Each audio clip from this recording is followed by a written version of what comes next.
We're going to change that forever. Your mind is a beautiful thing, but if left unattended, it can get ugly real quick. If you're not constantly curating the content your mind consumes on a daily basis, then your surroundings will dictate your daily thoughts, habits, behaviors, and actions. This show has only one goal: to leave your mind more beautiful than it was when you arrived. Welcome to the Beautiful Mind Show.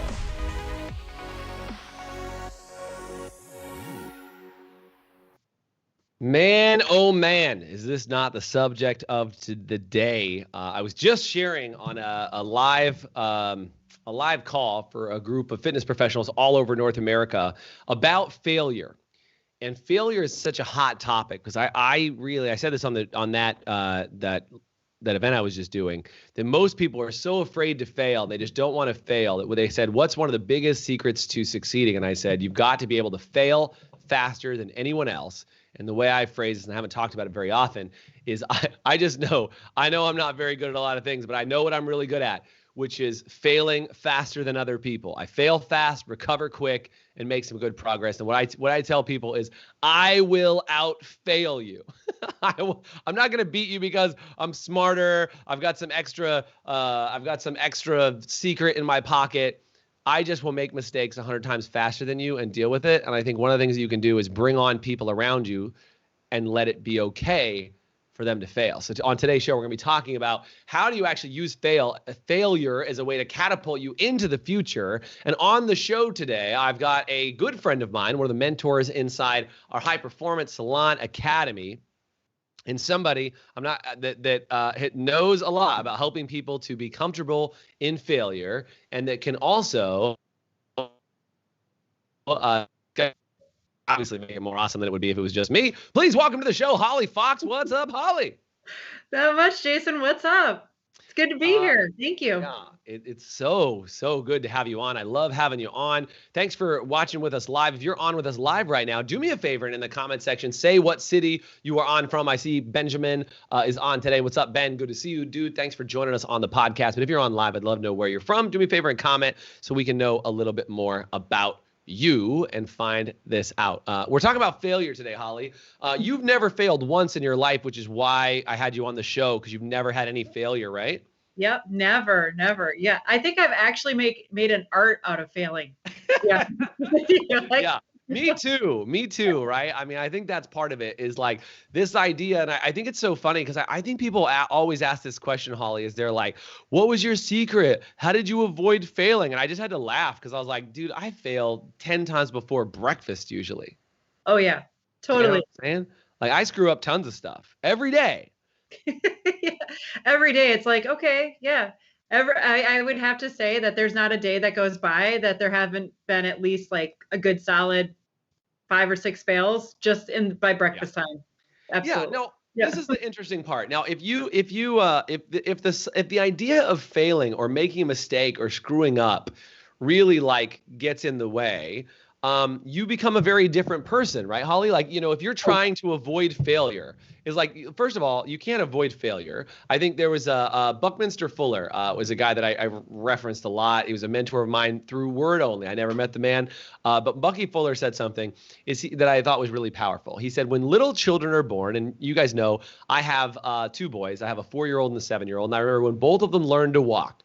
One of them, I will never forget. He army crawled for a minute, like just army crawled with just his arms. He didn't use his legs. And then one day he just stood up and basically started running. That was my oldest son. And then my younger son was like, I don't really want to walk, so I'm going to make you guys wait a couple extra months. We had to haul him around a little extra.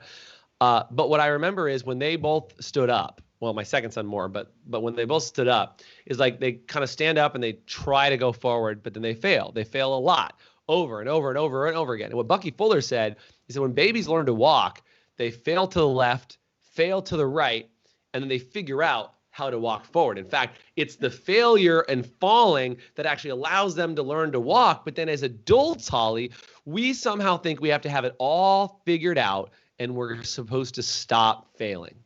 Yeah. And it's kind of crazy to even think about it, because I remember a time in my life that I was like that. like, oh, I have to make everything perfect. I can't fail at anything. I need to get an A on this test, do all this stuff. And like my life was so different that when it was that mindset, where now it's like, oh, whatever, I'll, learn from it and move on, learn from it and move on. But yeah, it's kind of Yeah. crazy.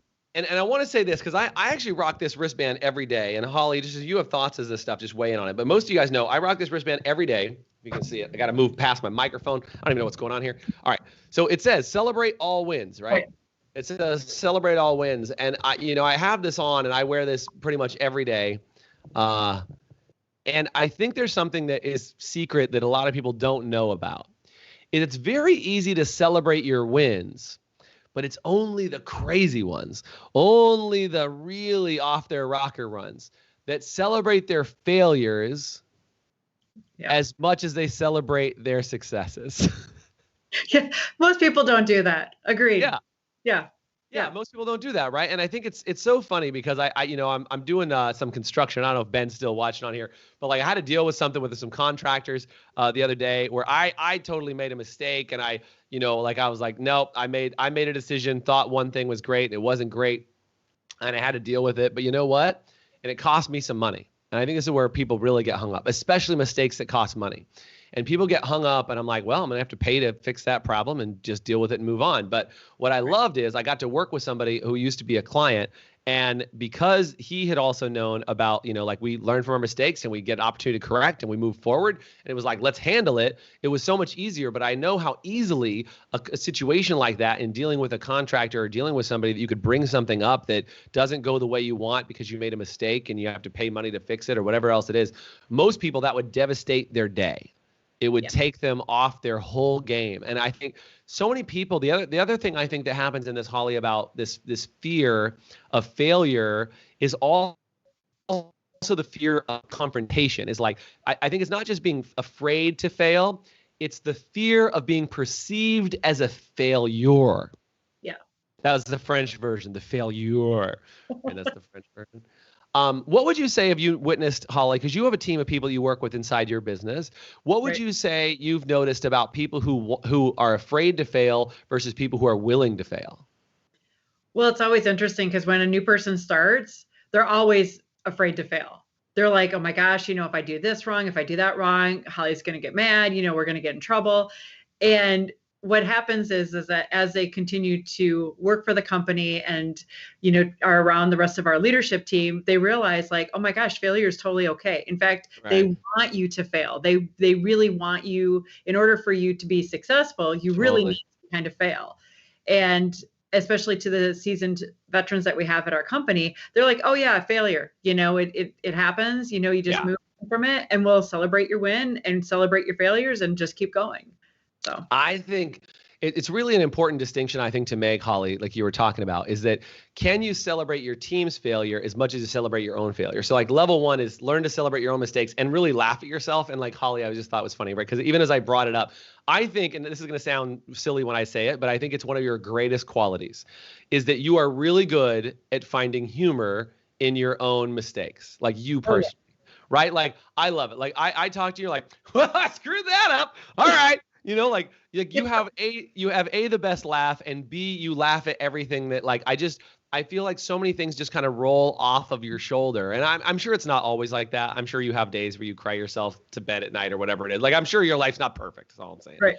But like, I know that you've got such a great sense of humor about mistakes and about those things that happen. And by the way, I just want to give credit where credit's due. David Belfer, who's on, he re-quoted Bucky Fuller with the rest of the quote that I was going to say, but I forgot to say. So thank you, David. He said, we have a left foot and a right foot, not a left foot and a wrong foot. Thanks, David, for reminding me that piece from Bucky Fuller. But yeah, absolutely, right? It's like, that's the deal. And it's like, it's not right or wrong. It's just another learning experience. Yeah, Holly? Oh, totally. Like, some of my best learns have been from my biggest failures, basically, You were going to say F-ups. I knew you were going to say it. I heard it. Was that what you were going to say?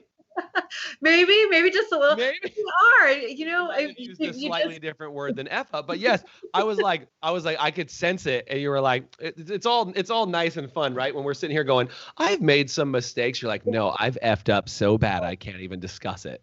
Yeah, yeah. Like when I look at the bill of some of those, I'm like, oh wow, yeah, that hit hard, What for you, Holly, are the biggest, like, what ones hit you the hardest? Are they the financial mistakes? Are they the, like, credibility? Like, what are the ones that are hard for you to, because like I said, you're pretty good at laughing off a lot. Yeah.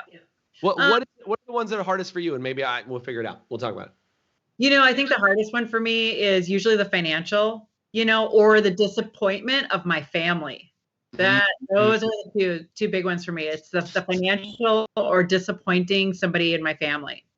I'm staying on this F theme. I don't know why I'm in F here for a second, but I always like the alliteration of it. So you've Yep. got financial disappointment, you've Yep. got family disappointment, you've got friends Oh yeah. disappointment. Are there any more F's we should add to this list of the F's of failure?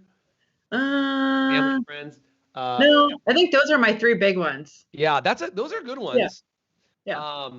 Yeah, it's kind of tough. I don't know what's harder for me.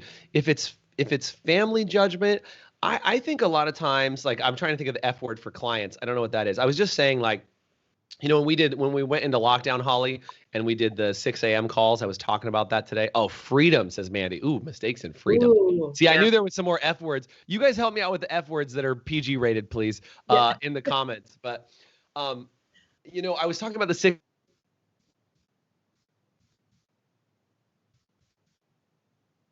Often get motivated by, like, pressure from just myself. I get motivated from pressure to perform for others, right? There's a big reason why it's the High Performance Salon Academy, because, like, my performance comes from when I make a large commitment to a large group of people. Like Holly, if I make a commitment to you, I might let you down. And I'm pretty good. I don't like to let individuals down. But, like, if I make a commitment to you and 100 other people that I work with, then if I screw up, that's the worst. It's like, Oh, I don't want to screw up in front of that many people. And I don't mean, like, I don't want to screw up. I just mean, like, that will drive me to make sure I perform harder than anything else. oh, totally agree. Totally agree. And even when you're talking about it, like we're in like performance packs. So we're with groups of people Yeah. and every week we're coming in and we're getting our stuff done. Once again, Yeah. I'm say a different S word. We're getting our stuff done because we don't want to let down the rest of our group. And there's Yeah. there's several of us that are salon orders. And to be honest with you, we're going to just speaking of a failure, if can I just go on a little tangent? Yeah, please. Oh, confessions. Yeah. Confession time. I like it. What's the failure? Yeah. So a couple years ago, I decided to try to do a Tough Mudder. And I made it, I would say 3/4 of the way through. And then my body just said, nope, we're not playing this game anymore. And I ended up in the med tent. And so I get and that was a failure. I mean, it was a tough one. And I'm like, I'm going to go back at some point and redo this, because I've learned a lot about who I am and how much I can push myself. Yeah. Well, I get a phone call like 2 weeks ago from one of my friends, and she's like, "Hey, we're doing a Tough Mudder." Oh, I was like, damn. "No, we're not." And she's like, "Yeah, we are. All of us are. All the cabs are." And I'm like, "Okay, great. Like, I guess I'm doing a Tough Mudder, and I know because of the people that I'm hanging out with that I am going to step up to, perform better. To your point. Yeah. I think when you get in a community of people that that celebrate failure with you and they high five you and pick you back up, that's like the best day. Do you know what I'm saying? It's like and I think this is the thing, is when you're learning a new skill, when you're doing something you've never done before, you're going to have to fail thousands of times before you learn something. Yeah. Right? And it's that same idea. You have a right foot or a left foot and a right foot, not a left foot and a wrong foot. Is this idea that so many people get caught up on this idea of, like, I don't want to be a failure. I did all my learning in school, and now that I've learned, I can make no mistakes. And I think school, like, trains it out of you that failing is wrong. You don't want to get an F. I mean, we are using F words. You don't want to get an F, a grade. What's an F? Yeah, like, it's so funny to me that the worst grade you can get in school is an F. And we're calling them F-ups. I'm being as PG as I can here for today's call. We've said F and S this whole day. We're doing really good, Holly. I feel like we're keeping We are together. really good. I'm doing really good here. Yeah. Yeah, but this idea is that you flunk or you fail or you F up Or like, why is it the F words? I don't know. There must be some power in the letter F that I don't know about. There's some like, linguistic power of the f. Anyway, but the idea is if you can be around people that like to fail with each other and they will help pick each other up, you're in an environment of learning. Absolutely. Right? Like, totally. Like, I mean, like we're going on this next high octane adventure coming up, and dude, I'm gonna screw up so many times on that thing. It's not even gonna be funny. I have no doubt in my mind. I will probably throw up into a paper bag because we're gonna be flying. Another F word. Speaking of F words, we're gonna be flying in these ridiculous like stunt planes for this like sky combat crazy experience that we're doing. I have no idea. My stomach will fail, my mind will fail, and I will effing S my pants. Did you see what I did there? Yep. But yeah, like I have no doubt that like I'm gonna be scared to death. Yeah. And I think, if you're not in that moment, like what's a risk that you could take in your life if you're listening and paying attention right now or watching with us live, is what's a risk you can take in your life that scares the crap out of you? What's a stretch? What's something that's way outside your comfort zone? What's something that you can take on that like it's so big, and this is going to sound weird, Holly, but it's so big that you almost expect to fail. Yeah. Right? It's like, it's easy to say, oh, I might be able to, like, and again, to your point, you've already failed once in a Tough Mudder. Absolutely, yeah. So they're like, we're doing Tough Mudder. You're like, nope. And they're like, we're all doing it. You're like, damn it. Yeah, that's exactly it. Right. Yeah. And so, if you take on something big enough that you're going to fail, like I think sometimes when you take on something that big that you're most likely going to fail, it makes failure okay as long as you learn from it and come back to it. To your point, you do a Tough Mudder, you fail it. If like I know a Tough Mudder would probably kill me too. But if I know that I'm going to fail going into it and I do it anyway, and I go like I literally, when you said you made it 3/4, I'm like, well, that's probably further than I would make it. Like I was like, I don't know if I would make it that far. And I'm an adventurous dude. I don't know that this Tough Mudder's my jam. But if you fail at 3/4 of the way through and you're like, I thought I was going to make it to the, the halfway mark, and you fail a little further, right? It's like if you fail faster, you make it further, you will change your future, as Mandy said on here. I know. Somebody quote Mandy/me for saying that. But I think that's it, right? Is like the faster you fail, the faster you get to your future. And I think, the question becomes like, what have you failed in? Like, and I think here's one other thing, Holly, and I'm curious your opinion on this. How much value do you think admitting your failures has to do with empowering you for the future? Oh, it's huge.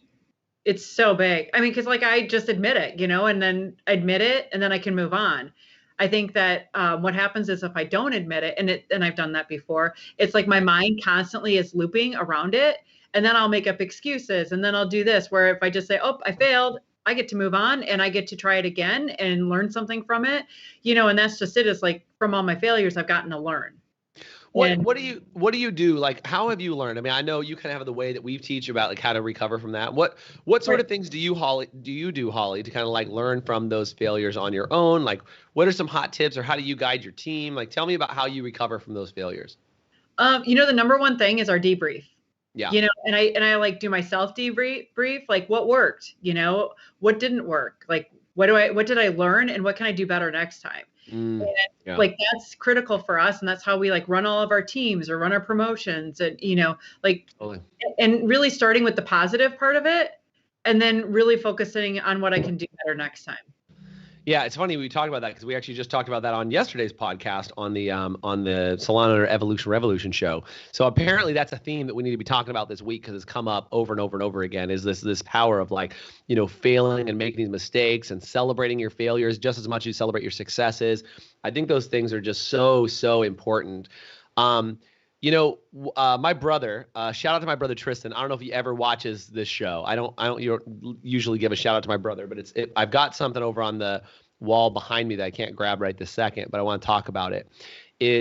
My brother is a high performance automotive tuner. He deals with, high end specialty race cars, and he gets the most performance. He maximizes performance out of cars by, tuning the engines and making sure everything mechanically is high performance as it can be, but then also tuning the computer that runs all of the actual components of the car. he bought a car. I don't know, when he was 20 or something like that. It was this big, fancy, like street legal race car, and he took it to a tuning shop that modified the ECM, or the electronic control unit, for the vehicle, and they tuned it wrong, and his car exploded. Like, I mean, literally, like, drove down the road, engine like shot pistons out of this engine. And I have actually right behind me I think it's a part of the camshaft, or I'm totally drawing a blank, but it's like a piece of the motor that he actually had powder coated and dropped for me. And he gave it to me, and he said, if I wouldn't have failed, I would have never gotten into this industry, because somebody else did it. I didn't like how they did it, and I realized if I'm gonna be into cars, I need to learn this. Right? And I think it's one of those things that, like, when you realize that failure can be your greatest moment of inspiration and insight into what you do, then failure no longer becomes something to avoid, but something that you look forward to and you drive to, and that you use as that springboard to propel you forward and allow you to see things completely differently when you've had that point of failure. And that engine's point of failure was the inspiration for my brother to get into the industry. I mean, I've screwed up more things than I could possibly tell you. I've had more businesses that didn't work. Like I was just mentioning before, like I had a company where I had an electric scooter company 18 years before they were cool. Got it. So, like, you know how you can like go to cities now, and like every city's got like scooters in town. You can go like rent these electric scooters. Yeah. Back in like 2002, I was selling electric scooters. Got it. They weren't as cool as they were today. Let me tell you, they weren't as cool. But we had these electric scooters. That technology has been out for a really long time. And one of the things that happened for me during that is I started the business. I bought all the stuff. We took them out and sold a whole bunch of them. And I'll never forget this rock that hit my stomach. I got a phone call from a dad who had bought his kid an electric scooter. And he called me and he said, hey, I need your help fixing one of the scooters. We put it together and it broke on my son, and he fell and broke his arm and smashed his face. And I just wanted to get your business information real quick. And I was like, oh no. Yeah. Because in my mind, I was like, I'm about to get sued. Yeah. Right. Like I was like, oh, I'm done. And the craziest thing happened. He actually didn't sue me. He just said he wanted to know how to buy the replacement part and how to like properly tighten down the scooter so that wouldn't happen again. But that literally could have taken me out, right? Like that could have taken everything. Because I realized I didn't have proper insurance. I didn't have the right release forms. I mean, 18 years before, this was a good thing. Like this was a whole nother a liability was a whole different thing. But again, if I wouldn't have had that failure, the next business I had wouldn't have probably had insurance the same way. I wouldn't have tried to cover my butt the same way. And I think you learn from those failures. Holly, what have been some failures that you've learned from that you would say helped you move forward and were helpful? Do you have a story on something that you failed from that was really helpful? Yeah, I do. I had a really bad car accident, and that I caused. And so it was a pretty big one. In fact, I probably could have. I'm lucky to be here today. Wow. And that was the thing that shifted my mindset to be able to, one, acknowledge that it was my responsibility, and I'd put myself in harm's way, and that I was able to walk away from it, which then really gave me that inspiration to be able to be like, you know what, I've got big plans, and I've made a failure. I learned from it, and I've moved on. And honestly, that was really the catapult that changed my entire life. It changed my relationships with people. It changed the way that I did business. And then I didn't know that. Yeah. And then what I started to do is I started to take more of a calculated risk and more like fun risks, like, doing high octane adventures, doing ropes courses, doing Tough Mudders. Like those are the things that I started to do that were a lot more of a risk that would put me on the edge, because I kind of like that, but at the same. But without endangering yourself. Yeah, I mean, that's probably a good idea to put yourself in calculated risks. Yeah. But to your point, I mean, I think risk is what makes us feel more alive. But I think sometimes what can happen is we're so afraid to take a risk or so afraid to create a failure that we don't take risks, and we end up just avoiding failure altogether. And avoiding failure is the failure. Right. Totally. And that's what happened. I was kind of in that lifestyle of don't fail, be perfect, let everybody see that you're perfect. You know, you've got the perfect business, you've got the perfect family, you've got this. And I was not willing to even accept a failure. So when that happened and I had that massive one, it really just shifted everything for me, which thankfully, because now I get to grow people for a living and I get to teach them to do that. So it's kind of that ripple effect that happens. Sure. Yeah, this is good. By the way, if you guys are getting a lot of value out of this, do me a favor and just comment with the word value. I just want to make sure we're getting some good value. And anytime you hear something that stands out to you during any of the podcasts or shows that we put out and pay attention to, just do me a favor and drop that aha moment. Drop that comment in the comment section so we know where it's being valuable for you. And if you guys want to find out more about other Beautiful Minds show, or you want to suggest some topics, you can do me a favor and comment on any of our videos and say, hey, I'd love to hear some more on this subject or that subject or whatever subject. Or you can drop us a message. You can shoot me a DM on Instagram or a messenger message on Facebook or wherever the heck you can track me down on social. Send me a message. Say, I'd love to hear more on whatever subject you want to hear more on, and we can see what we can do on the Beautiful Mind show. And by the way, if you want to practice having a more beautiful mind, we do something called a 7-day Beautiful Minds challenge, where you can actually take a challenge and we give you 7 days worth of challenges that you can do. And if you want to participate in a 7-day Beautiful Minds challenge, comment with the term 7-day, and our team will send you a message on how you can get started so you can put yourself in a position where you probably will fail. I hope you fail during the 7-day Beautiful Minds challenge, because you will learn something. And if you learn something, that is an amazing day. We want to celebrate with you. We want to help propel you forward and get you where you need to be. So do me a favor and comment 7-day if you want that. And do me a favor on this new show, because we're only on episode number 6. Give us a comment, leave us a review. We'd love to know if you're enjoying the show so we can put out more great episodes like this for the future. Your reviews and everything help. Holly, thank you so much for being on today. Really grateful to have you. As always, a pleasure to have you. And thanks for sharing more about your story. Thank you guys so much for listening and enjoying the Beautiful Mind Show.